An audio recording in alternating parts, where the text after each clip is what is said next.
ناظرین آداب، آج کا انقلاب کے خصوصی بلیٹن میں آپ کا استقبال ہے۔ چکمگلور ضلع کے پولیس نے آج خصوصی کارروائی کرتے ہوئے ایک ایمبولینس کو تحویل میں لیا ہے۔ اس ایمبولینس میں 5 مسافر بھی موجود تھے۔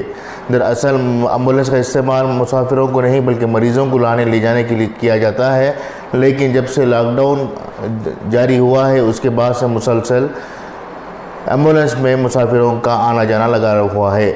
مریض بہت کم تعداد میں دوسرے علاقوں کو جا رہے ہیں، لیکن مسافر ایک جگہ سے دوسری جگہ آنے جانے کے لیے ایمبولینس کا استعمال کر رہے ہیں، جبکہ ایمبولینس کے مالکان بھی اس موقع کا فائدہ اٹھاتے ہوئے ایمبولینس کے کرایوں میں اضافہ کر چکے ہیں۔ آج بنگلور سے چکمگلور آنے والے ایمبولینس کا کرایہ 28,000 روپے بتایا گیا ہے، جبکہ اس کا فاصلہ محض 300 کلومیٹر ہے۔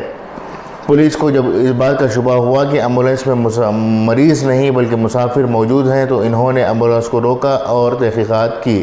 اس دوران مسافروں نے قبول کیا کہ انہوں نے ایمبولینس مالک کو 28,000 روپے بطور کرایہ ادا کیا ہے۔ اسی طرح کے واقعات شموگا ضلع میں بھی پیش آئے ہیں۔ کڑیکل سے بنگلور سے کڑیکل اور بنگلور سے بھدراوتی آنے والے مسافروں نے بھی ایمبولینس کا استعمال کیا ہے۔ ان ایمبولینسوں کو بھی پولیس نے تحویل میں لے کر IMV ایکٹ کے تحت مقدمے عائد کیے ہیں، جبکہ مسافروں کو کوارنٹائن میں بھیجا گیا ہے۔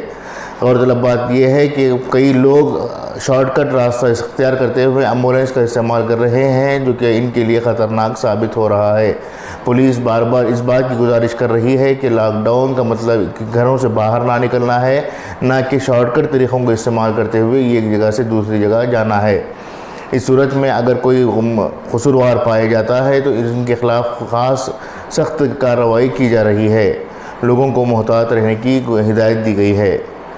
خصوصی خبر میں آج اتنا ہی۔ نئی خبر کے ساتھ دوبارہ آپ کے سامنے پیش ہوں گے، تب تک کے لیے اجازت دیں۔ شکریہ۔